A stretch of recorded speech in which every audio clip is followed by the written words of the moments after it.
दोस्तों, जैसे ही बेटा कोर्ट से लौटा, बेटे को देखते ही माँ ने घबराई आवाज में पूछा, क्या हुआ बेटा, फैसला क्या आया? बेटे ने गहरी सांस ली, माँ की आंखों में देखा और धीरे से कहा, माँ तलाक हो गया। बस इतना सुनते ही माँ के हाथों से चाय का कप छूट जाता है, जमीन पर गिर जाता है, उसकी आंखें फटी की फटी रह जाती हैं और गुस्से से उसने अपने बेटे की ओर देखा और चीख पड़ी, तुझे ये करने की क्या जरूरत थी? अगर वो तेरे साथ अकेले रहना चाहती थी तो तुम उसके साथ रह लेते। बेटा, कम से कम तेरा घर तो बच जाता। बेटे की आंखें भर आई, लेकिन इस बार वो कमजोर नहीं पड़ा। उसने माँ का हाथ थाम लिया और सख्त लहजे में कहा, नहीं माँ, आपने मुझे जन्म दिया है, अपनी हर खुशी कुर्बान करके मुझे पाला पोसा। जब सबने मेरा साथ छोड़ दिया तब भी आप मेरे साथ थी, तो अब मैं आपको अकेला कैसे छोड़ सकता था? माँ, दुनिया का कोई भी रिश्ता आपसे बड़ा नहीं हो सकता। बेटे की बातें सुनकर माँ की आंखें नम हो गई, पर आखिर ऐसा क्या हुआ था कि बेटे को इतना बड़ा फैसला लेना पड़ा? दोस्तों, ये बेहद ही भावुक और दिल को छू लेने वाली कहानी सच्ची कहानी है। तो आइए जानते हैं इस पूरी कहानी की सच्चाई इस वीडियो के माध्यम से। दोस्तों, ये कहानी है बिहार का एक जिला है समस्तीपुर। समस्तीपुर जिले के एक गांव में एक लड़का रहता है जिसका नाम है अजीत। अजीत अपनी माँ के साथ रहता था। 3 बड़े भाई थे, लेकिन सब शादी के बाद अपनी अपनी दुनिया में मस्त हो गए थे। पिता का साया पहले ही उठ चुका था, अब सिर्फ माँ ही थी जिनका सहारा सिर्फ अजीत था। माँ की उम्र हो चली थी, अकेले घर संभालना मुश्किल हो रहा था, इसीलिए वो चाहती थी कि अब अजीत की शादी हो जाए ताकि घर को संभालने वाली बहू आ सके। पास के गांव में एक लड़की रहती थी जिसका नाम रोशनी था। अजीत का रोशनी के साथ रिश्ता तय हो गया। रोशनी भी एक साधारण परिवार की लड़की थी जिसने अपने पिता को बचपन में ही खो दिया था। घर में सिर्फ उसकी माँ और भैया भाभी थे। माँ ने जब रोशनी को देखा तो उसे पहली ही नज़र में पसंद कर लिया। गांव के लोगों ने भी बताया कि लड़की संस्कारी है, घर का कामकाज अच्छे से जानती है, तो माँ ने सोचा कि यही उसके बेटे के लिए सही रहेगी। बिना देर किए शादी कर दी गई। शादी के बाद जब रोशनी दुल्हन बनकर घर आई तो घर खुशियों से भर गया। माँ भी संतुष्ट थी कि अब घर में एक और हाथ आ गया जो उनका ध्यान रखेगा। शुरुआत में रोशनी बहुत अच्छी थी, माँ की सेवा करती थी, घर का सारा काम संभालती। अगर माँ बीमार होती तो उनके सिरहाने बैठी रहती। अजीत भी खुश था कि उसकी माँ और पत्नी में अच्छा तालमेल है। लेकिन ये सब ज़्यादा दिन तक नहीं चला। धीरे धीरे रोशनी के स्वभाव में बदलाव आने लगा। वो अब पहले जैसा ध्यान नहीं देती थी। माँ ने कभी चाय मांगी तो बहाने बनाने लगी, अभी बहुत काम है, खुद बना लो। माँ ने सोचा कि शायद थकी होगी, इसीलिए कुछ नहीं कहा। लेकिन यह सिलसिला बढ़ता गया। समय बीतने के साथ रोशनी के अंदर और बदलाव आने लगे। अब वो माँ से खुलकर चिढ़ने लगी थी। जब माँ प्यार से बात करना चाहती तो वो नज़रअंदाज कर देती। माँ को ये समझ में नहीं आ रहा था कि अचानक उसकी बहू को हो क्या गया है, वो इतनी बदल कैसे गई है। लेकिन जल्द ही उन्हें इसका कारण समझ में आ गया। रोशनी अक्सर अपनी माँ और भैया भाभी से फ़ोन पर बात करती थी। वही उसे समझा रहे थे, जब तेरे पति के बड़े भाई अपनी माँ को नहीं रखते तो तुमने क्या ठेका ले रखा है? तुम भी अपने पति को लेकर अलग हो जाओ। धीरे धीरे ये बात रोशनी के दिमाग में घर कर गई। अब उसे सास एक बोझ लगने लगी। अब वो धीरे धीरे अजीत को भी माँ के खिलाफ भड़काने लगी। लेकिन अजीत अपनी माँ को अच्छी तरीके से जानता था। उसने रोशनी से साफ कह दिया, देखो, माँ ही मेरी दुनिया है, बड़े भाई तो पहले ही अलग हो गए, अब माँ का ध्यान रखने वाला कोई नहीं है।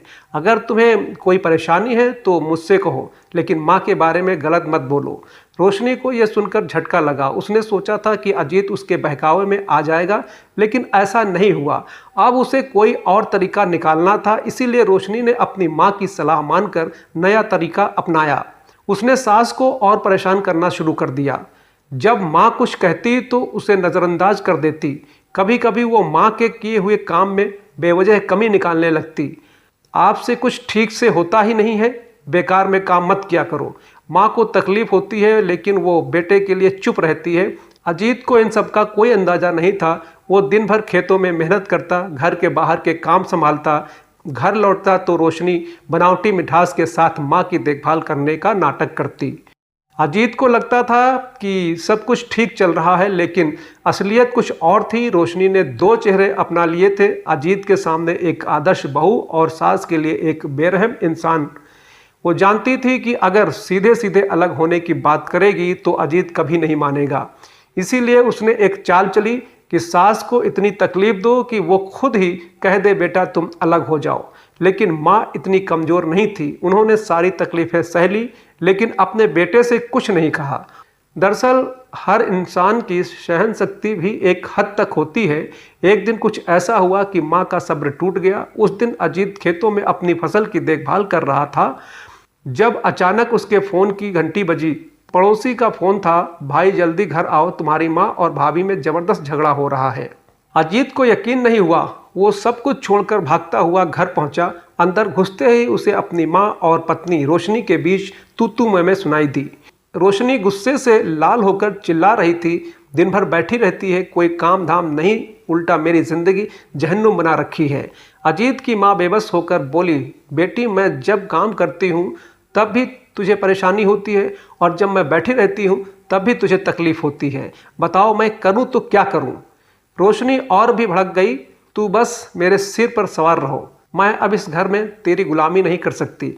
अजीत की माँ यह सुनकर अंदर तक टूट गई लेकिन उसने अपने बेटे के सामने कुछ नहीं कहा। अजीत का खून खौल उठा, उसने गुस्से में रोशनी की तरफ देखा और कहा, क्या बकवास कर रही हो, ये मेरी माँ है जिसने मुझे जन्म दिया, पाला पोसा, और तुम इन्हीं से इस तरीके से बात कर रही हो। फिर क्या था, रोशनी ने अपना त्रियाचरित्र शुरू कर दिया। उसने आंसू बहाने शुरू कर दिए, तो ठीक है, अगर तेरी माँ रहेगी तो मैं नहीं रहूँगी, या तो इसे घर से निकाल या मैं अपने मायके चली जाती हूँ। ये सुनकर अजीत के सब्र का बांध टूट गया। उसने गुस्से में रोशनी को 2-4 थप्पड़ जड़ दिए। रोशनी वही फर्श पर बैठकर रोने लगी और तुरंत अपनी माँ को फ़ोन मिलाया। माँ, इस आदमी ने मुझ पर हाथ उठाया है, मैं अब एक पल भी यहाँ नहीं रुक सकती, भाई को भेज दो, मुझे ले जाए। रोशनी की माँ ने बिना एक पल गंवाए अपने बेटे को भेजा और रोशनी अपने भाई के साथ मायके चली गई।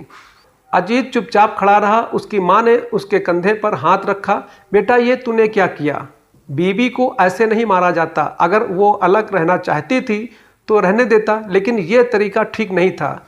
अजीत की आंखों में आंसू आ गए। माँ, जिसने तुझे अपमानित किया उसके साथ मैं कैसे रह सकता हूँ। माँ, तुमने मुझे ज़िंदगी दी है, मैं तुझे कभी अकेला नहीं छोड़ सकता।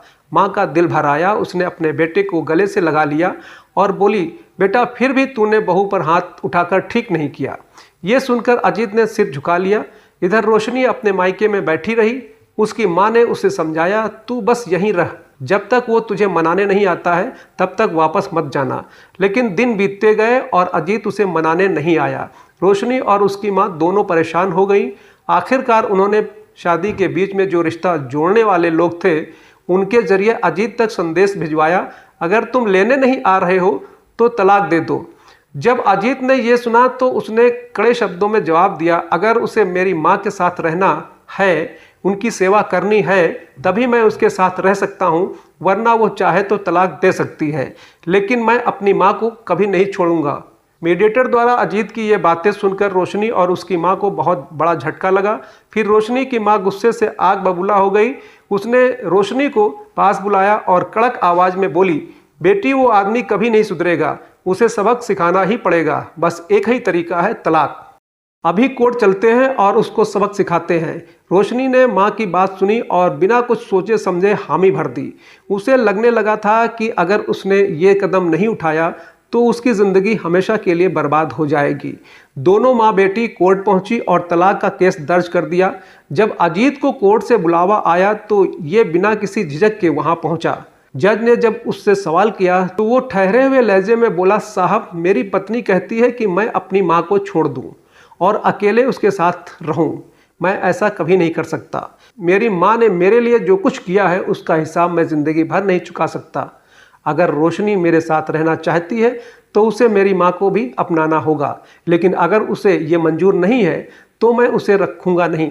जज ने रोशनी की ओर देखा और पूछा, क्या तुम अपनी सास के साथ इस शादी को निभा सकती हो? रोशनी का चेहरा तमतमा उठा। उसने बिना एक पल सोचे जवाब दिया, नहीं, मैं उस औरत के साथ नहीं रह सकती। अगर अजीत को मेरे साथ रहना है तो उसे अलग मकान लेकर रहना होगा। जज ने दोनों की बात सुनी और सिर हिलाते हुए कहा, अगर तुम दोनों में से कोई भी एक दूसरे की शर्तें मानने को तैयार नहीं है तो इस शादी का कोई भविष्य नहीं है। बेहतर यही होगा कि तुम दोनों अलग हो जाओ।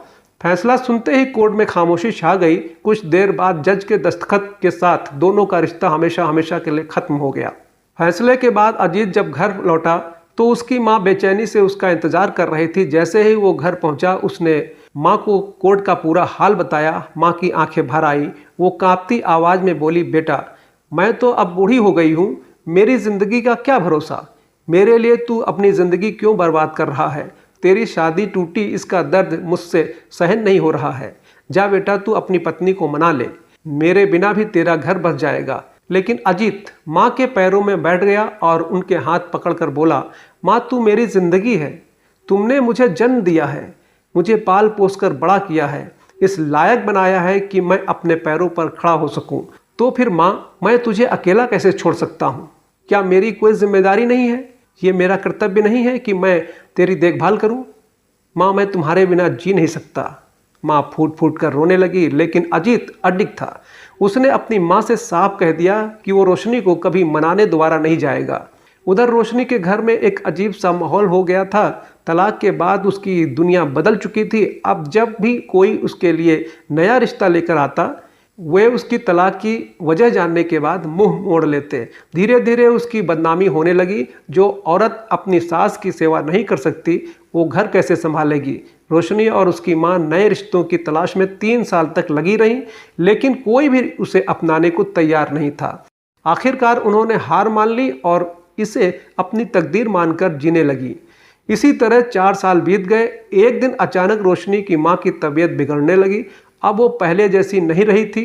घर में उसकी हालत देखकर रोशनी का भाई और भाभी परेशान होने लगे, लेकिन परेशानी सिर्फ दिखावे की थी। फिर एक दिन रोशनी की भाभी गुस्से से चिल्लाई, सुनो मैं इस बुढ़िया के साथ नहीं रह सकती, या तो इसे यहाँ से निकालो या मैं चली जाती हूँ। रोशनी का भाई अपनी पत्नी की बात सुनकर मजबूर हो गया। उसने रोशनी से कहा, देख बहन मैं कुछ नहीं कर सकता, मेरी बीवी रोज रोज झगड़ा करती है, तू माँ को अपने साथ ले जा, जो खर्चा होगा मैं दे दूंगा। भाई की बातें सुनकर रोशनी और उसकी माँ के पैरों तले जमीन खिसक गई। रोशनी को आज एहसास हुआ कि उसने अजीत के साथ कितनी बड़ी गलती की थी। उसने भी तो यही किया था। अपनी सास को ना अपनाने की जिद ने उसकी जिंदगी बर्बाद कर दी थी। अब वही दर्द उसकी माँ को झेलना पड़ रहा था। आंखों में आंसू लिए रोशनी भाई से बोली, भैया माँ ने हमें पाल पोस कर बड़ा किया है और आज हम उसे बोझ समझ रहे हैं। लेकिन भाई ने कंधे उचकाते हुए कहा, बहन मैं मजबूर हूँ, मेरी बीवी ने साफ कह दिया है कि माँ रहेगी तो वो छोड़ देगी, अब तू ही कुछ कर। ये बातें रोशनी की माँ सुनकर भी खामोश थी और उसकी आंखें नम थी। वो मन ही मन सोच रही थी, मैंने भी तो यही किया था, अपने दामाद को अपनी बेटी के साथ रहने के लिए उसकी माँ को अलग करने की जिद की थी। आज वही जिद मेरे बेटे की बीवी कर रही है। रोशनी की आंखों से आंसू बहकर जमीन पर गिरने लगे। अब उसे अपनी गलती का पूरा एहसास हो गया था। काश मैंने सास को अपनाया होता, काश मैंने अजीत की बात समझी होती, काश मैंने अपने रिश्ते को बचा लिया होता।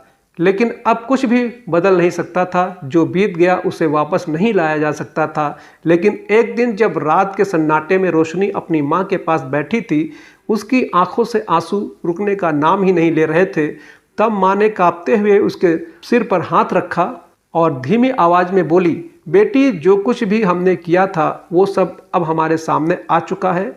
हमें कभी ऐसा नहीं करना चाहिए था। अब एक काम कर, अपने पति के पास लौट जा और उससे माफ़ी मांग ले। रोशनी ने माँ की तरफ देखा, लेकिन माँ उसकी आवाज़ भर्रा गई। नहीं बेटी, माँ ने बीच में ही रोक दिया, अब देर मत कर। मैं जानती हूँ तुझे भी एहसास हो चुका है कि माँ की सेवा बेटा ही करता है। मैं नहीं चाहती कि तू भी वही तकलीफ उठाए जो मैंने झेली है। रोशनी के अंदर भावनाओं का तूफान उमड़ पड़ा। उसे समझ में आ गया कि उससे कितनी बड़ी गलती हो चुकी थी। फिर बिना एक पल गंवाए वो अपनी माँ का आशीर्वाद लेती है और सीधा अपने पति के घर की ओर निकल पड़ती है, अजीत के घर। जहाँ से वो अपने अभिमान के साथ निकली थी, आज वहीं सिर झुकाकर लौटी थी। उसने कांपते हाथों से दरवाजा खटखटाया और अंदर से आवाज आई, आ रहा हूँ। बस 1 मिनट। अजीत किचन में अपनी बीमार माँ के लिए चाय बना रहा था। वो धीरे धीरे गेट की ओर बढ़ा, दरवाजा खोला और सामने रोशनी को खड़ा देख उसकी आंखें चौड़ी हो गईं। वो एकदम स्तब्ध रह गया और बोला, तू यहाँ? क्या जरूरत थी तुझे यहाँ आने की? रंजीत की आवाज़ में गुस्सा साफ झलक रहा था। रोशनी एकदम से उसके पैरों में गिर गई और फूट फूट कर रोने लगी। अजीत, मुझे माफ़ कर दो, मैंने बहुत बड़ी गलती कर दी। जो कुछ भी हमने तुम्हारी माँ के साथ किया उसका फल मुझे मिल चुका है। मेरी भाभी भी मेरी माँ के साथ वही कर रही है जो मैंने तुम्हारी माँ के साथ किया था। तब मुझे एहसास हुआ कि माँ को ठुकराने का दर्द क्या होता है। मुझे माफ़ कर दो, मैं तुम्हारी माँ की सेवा करना चाहती हूँ। अजीत ने उसे झटके से उठाया और तीखी नज़रों से देखा। अब जब तुझे दर्द महसूस हुआ तब तुझे मेरी माँ की याद आई। जब मैंने तुझसे बार बार कहा था कि माँ को अपनाना सीख, तब तुझे मेरी बातें फालतू लगती थी और अब तुझे माफ़ी चाहिए। रोशनी रोती रही। हाँ अजीत, मैंने बहुत देर कर दी, लेकिन मैं सच में बदल गई हूँ, एक मौका दे दो। अजीत कुछ कहता इससे पहले ही उसकी बीमार माँ की आवाज़ आई, रोशनी इधर आ बेटा। रोशनी तेजी से उसके पास पहुंची और उनके पैरों में गिर पड़ी। माँ, मुझे माफ़ कर दो, मैंने आपको ठुकरा दिया था, लेकिन अब मैं आपकी सेवा करना चाहती हूँ, मुझे अपने पास रख लीजिए। अजीत की माँ ने कांपते हाथों से उसके सिर पर हाथ फेरा। बेटी, गलती इंसान से ही होती है। अगर तुझे अपनी गलती का एहसास हो गया है तो मैं तुझे माफ़ करती हूँ। अजीत ने माँ की तरफ देखा। माँ, आप इतनी आसानी से इसे माफ़ कर देंगी? माँ हल्की मुस्कान के साथ बोली, हाँ बेटा, जब कोई सच्चे दिल से अपनी गलती मानता है तो उसे दूसरा मौका देना चाहिए। अजीत ने गहरी सांस ली और धीरे से कहा, ठीक है, लेकिन अब कोई शर्त नहीं। अगर तू सच में बदल गई है तो माँ की सेवा में कोई कमी नहीं होनी चाहिए। रोशनी की आंखों में खुशी के आंसू छलक पड़े। उसने सिर हिलाकर हामी भर दी। इसके बाद अजीत की माँ ने दोनों की दोबारा शादी करवा दी। रोशनी ने अब एक नई सोच के साथ अपना घर बसाया। उसने अपनी सास की सेवा की और अपने पति को कभी भी शिकायत का मौका नहीं दिया।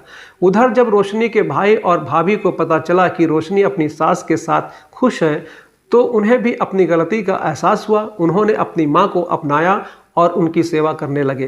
दोस्तों, कभी कभी जो दर्द हम दूसरों को देते हैं वही दर्द हमें लौट कर मिलता है, लेकिन सही वक्त पर अपनी गलती मान लेना ही असली इंसानियत होती है। दोस्तों, अजीत, उसकी पत्नी रोशनी और उसकी माँ के बारे में आप क्या कहना चाहेंगे? अपना कमेंट वीडियो के कमेंट बॉक्स में लिख सकते हैं। अगर कहानी अच्छी लगी हो तो वीडियो को लाइक कर दीजिए और दोस्तों में शेयर कर दीजिए। और हाँ, अगर अभी तक आपने हमारे चैनल को सब्सक्राइब नहीं किया है तो कृपया करके चैनल को सब्सक्राइब कर लीजिए ताकि हमारा मनोबल बना रहे।